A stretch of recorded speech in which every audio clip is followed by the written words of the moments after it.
Imagine waking up one morning and discovering that $2.1 million didn't vanish from your bank account. It vanished from your name. Not a typo, not a glitch, but a reroute so precise it could only have been planned. Blake Shelton felt that sting 8 days after signing a paper in a room that smelled of leather. Panic and crickets louder than silence. The phone rang, but he didn't pick it up. He already knew the script. It's just a phase, a misunderstanding. We'll fix it by Friday. He knew better. This isn't a story about a breakup. It's a story about disappearance, about identity slipping through contracts, algorithms, and surveillance. If you've ever handed someone your trust, your passwords, or your name, lean in because this isn't just Blake's story. It's a mirror. And the real thread? It started years earlier, long before the headlines, long before the cameras, in a moment that would quietly shape everything that came after. 14 years ago, backstage at a major country awards night, the carpet smelled like cheap whiskey, old secrets, and anticipation. Blake had just won for a radio-crushing hit, smiling for cameras like nothing hurt but backstage. The real story was waiting. A producer's assistant, a kid with a baby face and tired eyes, handed him a phone that wasn't his, open on a text thread between two people he trusted with everything. One line jumped out. The cowboy routine is costing us. Pull the plug before he ruins the merger. Blake stared at it for 47 seconds, not blinking, not breathing right. Then he deleted the message, handed the phone back with a half smile that said, "You might fall apart, but I don't care when you care so much." He never forgot the area code at the top. It matched the number he had called the night his big brother died. The kind of number that sneaks into dreams like a ghost in caller ID. That single text was more than a warning. It was the first thread in a long, slow weave of control and surveillance that would follow him for over a decade. Fame had its price, but he didn't yet know how deeply it would cut. The cowboy persona, the public smile, the stage lights, they were just the surface. Beneath it was a map of trust, betrayal, and a digital echo waiting to be born. Money rolled in, the kind that makes accountants whistle and neighbors stare. The talent show success brought royalties, endorsements, and endless headlines, but it also brought someone Blake wasn't supposed to meet.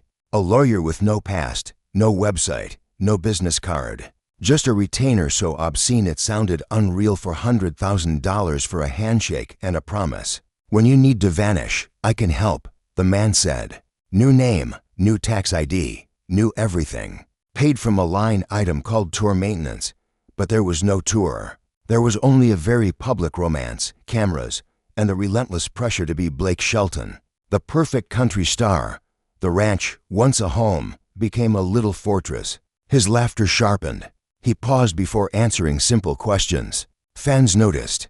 Everyone thought it was Heartbreak, post Gwen Stefani, but it was something deeper. His identity, his image, even his most private routines were being parceled out, digitized, and monitored. The very thing that made him human, his emotions, his grief, his instincts, was being copied, trained, and turned into a product that could never tire, never falter at all. By the time anyone realized it, the real Blake was already retreating into himself.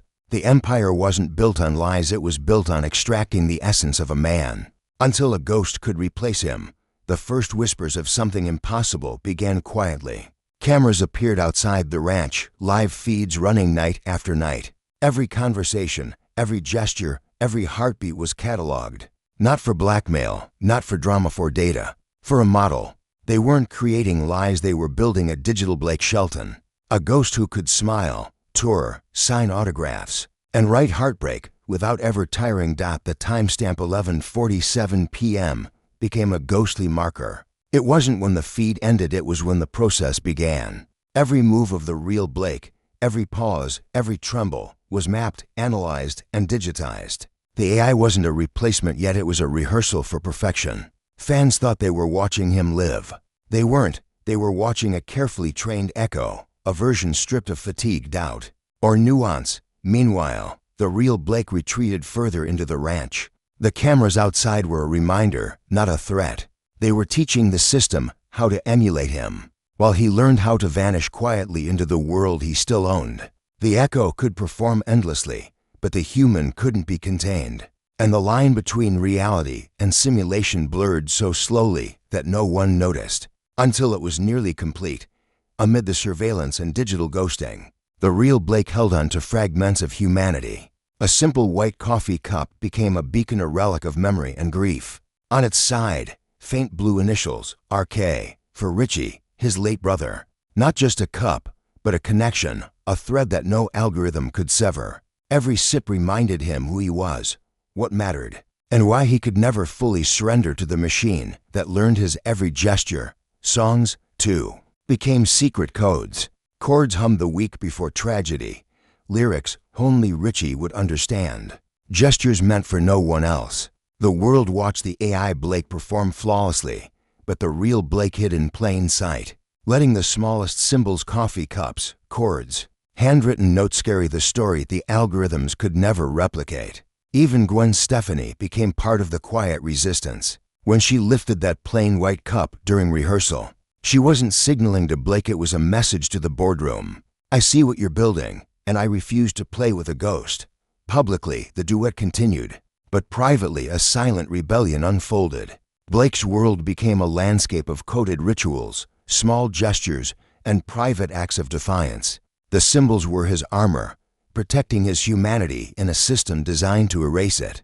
The $400,000 handshake wasn't just a contract, it was the opening move in a long game. Nodal Productions, a shell company with a joke baked into its name, now held Blake's masters. His image rights, even a trademark on his crooked smile. The plan was relentless: turn Blake Shelton into a perfect, tireless version of himself that could tour, stream, and perform without pause, while the real man disappeared into silence. Albums were pre-written, songs recorded, gestures studied. Blake was ready to take the stage long before the human Blake touched a note. And when the real Blake tried to reclaim his grief, his pain, his music, the system pushed back. The album delays weren't about quality, they were about control. Every note of raw heartbreak threatened to expose the ghost, to remind the world that perfection was an illusion. Gwen Stefani's refusal to perform with a simulated Blake became a quiet act of rebellion. She lifted the coffee cup, a signal of resistance, proving that some things, memory, love, grief, cannot be digitized. Blake's retreat into the cabin, into private rituals and coded gestures, became his quiet fight against a system designed to erase the human behind the music. In this world of algorithms, contracts, and surveillance, survival wasn't about winning, it was about discretion.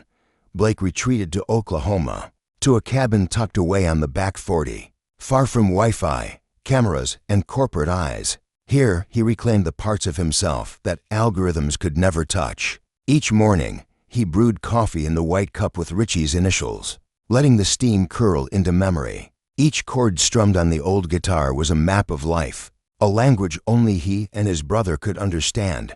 Cassette tapes, analog recordings, handwritten lyrics, everything that predated the digital echo became sacred. One tape per day, a ritual to remind himself that flesh and bone could still make sound. Blake could perform endlessly, flawlessly, but he couldn't feel fatigue, taste coffee, or let grief shape a melody. That was Blake's domain. The world outside thought they knew him. They streamed, they bought merch, they watched AI Blake perform. Unknowingly, they funded the ghost while the real Blake lived in imperfection. The uneven chords, the hesitant hums, the private grief and joy that could never be reproduced. Freedom was quiet, subtle, and hard-won. It wasn't about escaping. It was about moving inside the system without being captured. As night falls over the cabin, Blake sits on the porch, the crickets returning, the stars blanketing the sky. The world outside churns with AI tours, algorithms, and corporate ambition. But inside, he breathes. Each sip from the white coffee cup, each pluck of a guitar string, is an assertion. I exist here, not there, not online, not in a feed.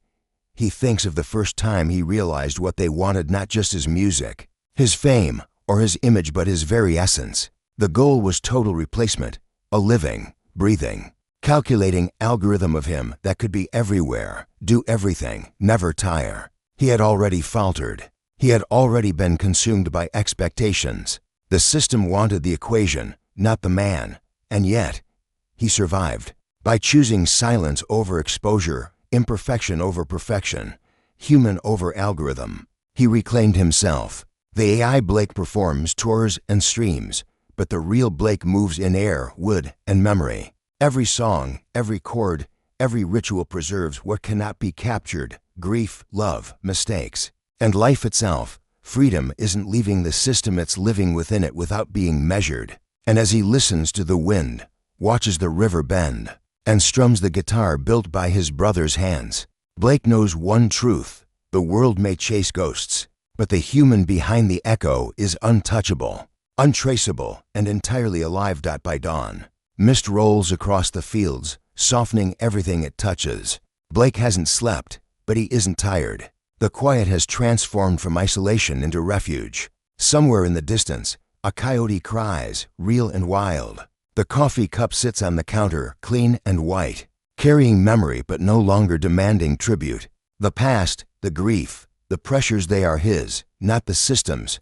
Out in the world, Blake performs flawlessly, endlessly, and the fans think they know him. But the real Blake lives in the imperfections, the worn frets of a guitar, the faint hum of a chord, the whispered lyrics meant for no one. The algorithm cannot replicate these moments, cannot capture memory, cannot taste coffee or hear crickets.